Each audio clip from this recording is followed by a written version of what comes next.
రక్షకుడైన యేసుక్రీస్తు ప్రభువారి పరిశుద్ధమైన నామంలో అందరికీ ప్రేమ వందనాలు తెలియజేస్తున్నాను. ఈ వీడియోలో మన ప్రభువారు భూమి మీద సంచారం చేస్తున్నప్పుడు ఆయన చేసినటువంటి ప్రయాణాలు, ఆయన సందర్శించినటువంటి ప్రదేశాలను గుర్చిన వివరాలు ఒక క్రమబద్ధమైన రీతిలో అర్థం చేసుకోవటానికి ఈ చిన్న సందేశం వీడియోని తయారు చేస్తూ ఉన్నాం.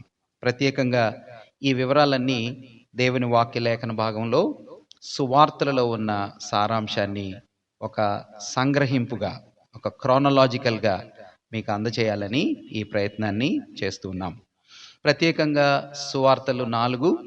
మొదటగా రాయబడిన సువార్త మార్కు సువార్త. మార్కు దైవభక్తుడు, మన రక్షకుడైన యేసుక్రీస్తు ప్రభువారి యొక్క జీవిత విధానాలను గుర్చినటువంటి ప్రస్తావన.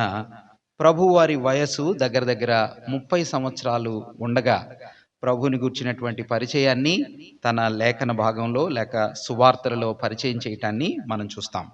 ఎలాగా అది ధృవీకరించినట్టుగా అధికారపూర్వకంగా మనం చెప్పవచ్చంటే లూకా సువార్త 3వ అధ్యాయం 23వ వచనంలో దేవుని వాక్యంలో ఇలా రాయబడింది.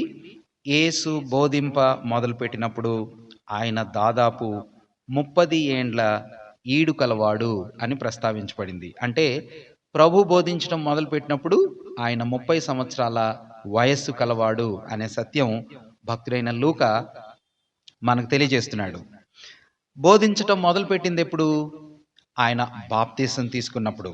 అలాగైతే భక్తుడైనటువంటి మార్కు తన సువార్తను ఇలాగ ప్రారంభం చేస్తున్నాడు. 1వ అధ్యాయం 1వ వచనంలో దేవుని కుమారుడైన యేసుక్రీస్తు సువార్త ప్రారంభము అంటున్నాడు. అంటే ప్రభువు సువార్త ప్రారంభం చేసిన సమయం నుంచి మార్కు దైవభక్తుడు ప్రభువుని గురించి పరిచయం చేస్తున్నాడు. అంటే ఆయన బాప్తీసం తీసుకొని నీళ్లలో నుంచి బయటికి వచ్చి సువార్తను బోధించటాన్ని ఆరంభం చేసిన సమయం దాదాపుగా 30 సంవత్సరాలు. అంటే మార్కు ప్రభువుని గురించి 30 సంవత్సరాల వయసు నుంచి మనకు పరిచయం చేయటం మనం చూస్తాం.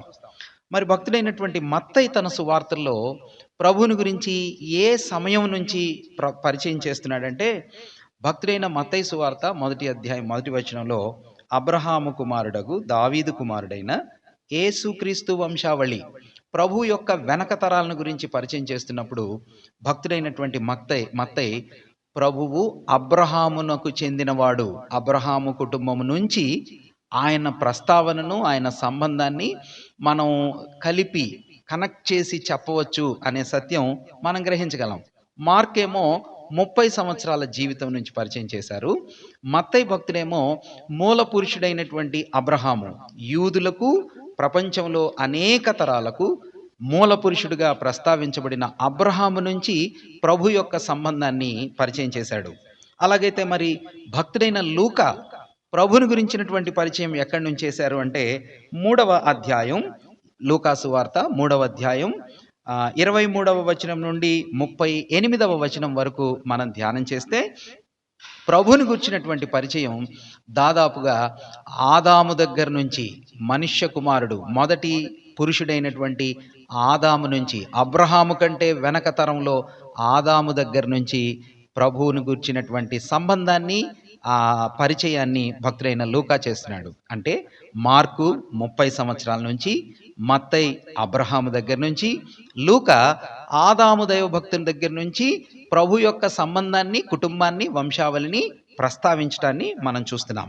మరి వీళ్ళ ముగ్గురు కంటే అతీతంగా భక్తుడైనటువంటి యోహాను 1వ అధ్యాయం 1వ వచనంలో ఆదియందే నిత్యత్వము నుంచే ప్రభు వారిని గురించినటువంటి ప్రస్తావన, ఆయన ఉనికి, ఆయన ప్రీ ఇన్కార్నేషన్, ఆయన పుట్టుక కంటే ముందుగా పరలోకమును తండ్రి సమానత్వంలో వాక్య స్వరూపిగా ఉన్నాడు అని యోహాను సువార్త 1వ అధ్యాయం 1వ వచనంలో మనం గమనించగలుగుతాం. అంటే ఈ నలుగురు సువార్తికులు, మార్కేమో 30 సంవత్సరాల నుంచి, మత్తయి ఏమో అబ్రహాము దగ్గర నుంచి, లూకా భక్తుడేమో ఆదాము దగ్గర నుంచి, భక్తుడైన యోహాను ప్రభువు నిత్యత్వము నుంచి మన మధ్యకు ఈ భూప్రపంచం మీదకి వచ్చి ఆయన సేవ చేశారు అనే సత్యాల్ని మనం ఈ 4 సువార్తల్లో గమనించగలం. అలాగైతే పరలోకము నుంచి దిగి వచ్చినటువంటి మన ప్రభు, రక్షకుడైన యేసుక్రీస్తు ప్రభువారు ఎలాగా ఈ భూమి మీద సంచారం చేశారు, ప్రయాణాలు చేశారు అనే సంగతుల్ని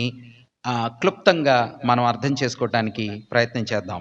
వాటిని గురించినటువంటి వివరాలు, ప్రస్తావన. ప్రథమంగా ప్రభు యొక్క తల్లిగా చెప్పబడినటువంటి కన్యక అయిన మరియ నజరేతులో నివసించే వ్యక్తి అని మనం లూకా దైవభక్తిని సువార్త 2వ అధ్యాయం 1 నుండి 21వ వచనాల మధ్య భాగంలో ఆధారితంగా గుర్తించగలం.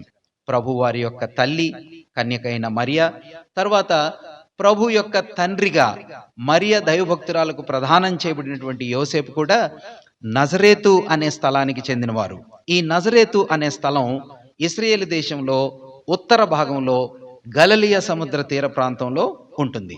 కాబట్టి నజరేతులో ప్రభువు పుడతారు, ప్రభువు కన్యకకు జన్మిస్తారు అనే ప్రవచన వాక్య నెరవేర్పును దేవదూత కన్యకైన మరియకు తెలియచేశారు.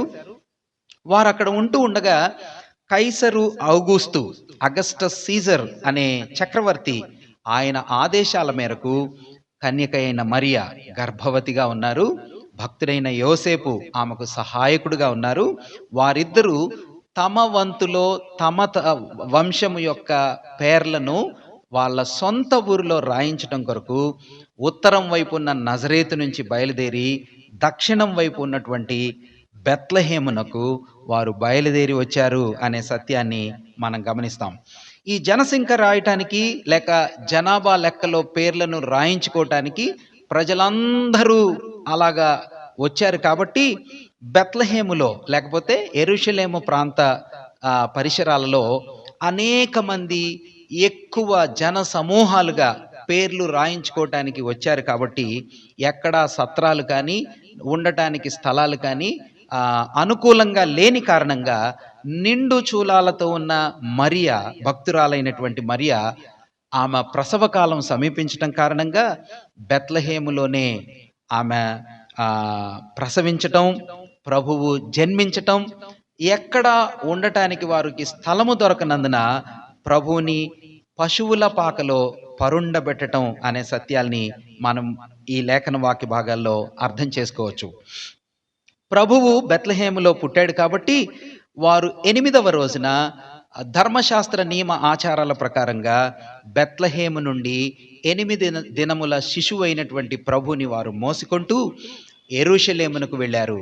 ప్రభు యొక్క 2వ ప్రయాణం బెత్లెహేము నుండి యెరూషలేమునకు వెళ్ళటం. 8 దినాల వయసులో తల్లి అయిన మరియా, తండ్రి అయిన యోసేపుతో కలిసి ప్రభువు బెత్లెహేము నుండి యెరూషలేమునకు వెళ్ళారు. యెరూషలేము మందిరాన్ని దర్శించి అక్కడ మరియ భక్తురాలు తనకు నియమింపబడినటువంటి భక్తి లేకపోతే బలులు, ఆచారాలు ఆమె సమర్పించి సుమయోను అనే ప్రవక్తను, అన్నా అనే ప్రవక్తని కలుసుకొని మందిరమును దర్శించిన విషయాలు, వివరాలు లూకా సువార్త 2వ అధ్యాయం 22 నుండి 38వ వచనం వరకు మనం గుర్తించగలం. యెరూషలేము మందిరం నుంచి శిశువైన ప్రభువుని తీసుకొని వారి సొంత గ్రామమైనటువంటి నజరేతునకు వారు తిరిగి వచ్చారు. జనసంఖ్య రాయించుకోవటానికి బెత్లెహేముకు వెళ్ళాలి కదా, కానీ ఎందుకని నజరేతుకు వచ్చారు వెనక్కి అంటే కారణాలు ధృవీకరించబడినవిగా బైబిల్ లేఖనాల ప్రకారం మనం చెప్పలేం. కానీ ఎక్కువ మంది జన సమూహాలు, జనసంఖ్య రాయించుకోవటానికి కిక్కిరిసిన ప్రజలు ఆ ప్రాంతంలో ఉన్నారేమో. మరి అప్పుడే మరియ దైవభక్తురాలికి డెలివరీ అవ్వటం, బిడ్డని ఉంచుకోవటానికి స్థలం అనుకూలంగా లేకపోవటం కారణంగా కాబోలు వారు తిరిగి నజరేతునకు వచ్చేశారు అని మనం అర్థం చేసుకోవచ్చు. నజరేతులో కొంత సమయం గడిపిన తర్వాత మరలా తిరిగి నజరేతు నుంచి బెత్లెహేమునకు బాలుడైన ప్రభువుని తీసుకొని, శిశువైన ప్రభువుని తీసుకొని తల్లిదండ్రులు వచ్చినట్టుగా లేఖన భాగంలో మనం చూడగలం. ఈ వివరాలు అర్థం చేసుకోవాలంటే మత్తయి సువార్త 2వ అధ్యాయం 1వ వచనం నుండి 12వ వచనం వరకు ఉన్న లేఖన భాగాల్లో ఆ వివరాలను మనం గుర్తించవచ్చు. నజరేతు నుండి తిరిగి బెత్లెహేమునకు వచ్చారు. ఎందుకు బెత్లెహేముకు వచ్చారు అంటే జనసంఖ్య రాయించుకోవటం పూర్తి కాలేదు కాబోలు. మరలా రాయించుకోవాలని వచ్చారేమో, ఖచ్చితంగా అధికారపూర్వకంగా మనం చెప్పలేం. కానీ తిరిగి వారు బెత్లెహేమునకు రావటం మాత్రం లేఖన వాక్య భాగాల్లో మనం గుర్తించవచ్చు. బాలునికి అప్పటికి కొంత వయస్సు వచ్చింది. మరియ భక్తురాలు కూడా కొంత కోలుకున్నది కాబోలు. అందువల్ల వారు తిరిగి బెత్లెహేములో ఒక ఇంటిలో ఉన్నారు అన్న సంగతిని మత్తయి భక్తుడు రాయటాన్ని మనం చూడగలం. వారు ఇంటిలో ఉండగా, శిశువైనటువంటి ప్రభువు తల్లిదండ్రులు ఇంటిలో ఉండగా, బెత్లెహేము అనే ఊరిలో తూర్పు దేశం నుండి ప్రభువుని దర్శించటానికి జ్ఞానులు వచ్చారు అనే సత్యాన్ని మనం గ్రహించగలం. జ్ఞానులు తిన్నగా రాజైనటువంటి హేరోదు దగ్గరికి వచ్చారు. ప్రభువు యూదుల రాజుగా పుడతాడు కాబట్టి యూదుల రాజుగా పుట్టినవాడు ఎక్కడ ఉన్నాడు అని హేరోదుని వారు దర్శించటం, అడగటం మనం గమనించగలం. కానీ హేరోదు ప్రభువుని చంపదలిచాడు. అసూయ చేత, కపటము చేత శిశువైనటువంటి ప్రభుని చంపదలిచాడు అనే సత్యాన్ని దూత ద్వారా సూచించబడిన వారై ఈ జ్ఞానులు, తూర్పు దేశం నుంచి వచ్చి ప్రభుని దర్శించినటువంటి జ్ఞానులు బెత్లెహేము నుండి వేరొక మార్గాన హేరోదును దర్శించకుండా వెళ్ళిపోయారు. ఆ కారణంగా హేరోదు కోపగించుకొని 2 సంవత్సరాల వయస్సు ఉండి ఉంటది ప్రభునకు, బాలుడైన శిశువైనటువంటి ప్రభునకు 2 సంవత్సరాల వయసు ఉండి ఉంటది అని గ్రహించి 2 సంవత్సరాల లోపు బిడ్డలని సంహరించాలని ఆజ్ఞాపించాడు. ఇక్కడ మనందరం ఒక చిన్న సత్యాన్ని గ్రహించాలి. అదేమిటి అంటే, తూర్పు దేశపు జ్ఞానులు ప్రభువుని సందర్శించటానికి వచ్చినప్పుడు ప్రభువారు పశువుల పాకలో లేరు, కానీ ఇంటిలో, అద్దెకి ఉన్న ఇంటిలో ఆయన ఉన్నారు అనే సత్యాన్ని మనం గుర్తించాలి. బెత్లెహేము నుండి ప్రభువు, అక్కడ నుండి ఆయన తల్లిదండ్రులు, హేరోదు రాజు పిల్లల్ని చంపుతున్నాడు కాబట్టి ప్రభుకి కూడా హాని, ప్రాణాపాయం ఉంది కాబట్టి బెత్లెహేము నుండి వారు ఐగుప్తునకు దూత చేత సూచించబడిన వారుగా పారిపోయారు అనే సంగతిని మనం గ్రహించవచ్చు. ఆ వివరాలు మత్తయి సువార్త 2వ అధ్యాయం 3 నుండి 18 వచనాల భాగంలో మనం గ్రహించవచ్చు. ఐగుప్తు దేశంలో ఎన్ని దినాలు ఉన్నారో ఖచ్చితంగా చెప్పలేం, కానీ ప్రభువు సేఫ్గా తల్లిదండ్రులతో ఐగుప్తు దేశంలో ఉన్నారు. శిశువులను చంపుతున్నాడు ఆ హేరోదు. ప్రభుని చంపదలిచినటువంటి హేరోదు చనిపోయాడు అని, ఆర్కెలాయు అనే ఆయన కుమారుడు క్రొత్తగా రాజయ్యున్నాడని తల్లిదండ్రులు సమాచారాన్ని తెలుసుకొని బాలుడైన ప్రభుని తీసుకొని తిరిగి వారు నజరేతునకు వచ్చారు. బెత్లెహేముకు రాలేదు, కానీ నజరేతునకు తిరిగి వచ్చారు. నజరేతులో ప్రభువు తన బాల్యాన్ని గడిపారు అనే సంగతిని మనం గ్రహించవచ్చు. ఈ వివరాలు మత్తయి సువార్త 2వ అధ్యాయం 19 నుండి 23 వచనాల వరకు, లూకా సువార్త 2వ అధ్యాయం 40వ వచనంలో ఈ వివరాల్ని మనం గ్రహించగలం. ప్రభువు ఐగుప్తు నుండి నజరేతుకు తిరిగి వచ్చారు. ఆ తర్వాత నజరేతులో ప్రభువు తన బాల్యాన్ని గడిపారు. దగ్గర 12 సంవత్సరాల వయసు వరకు ప్రభువు నజరేతులో ఉన్నారు. మిగిలిన వివరాలు మరొక సందేశంలో మనం ధ్యానం చేద్దాం.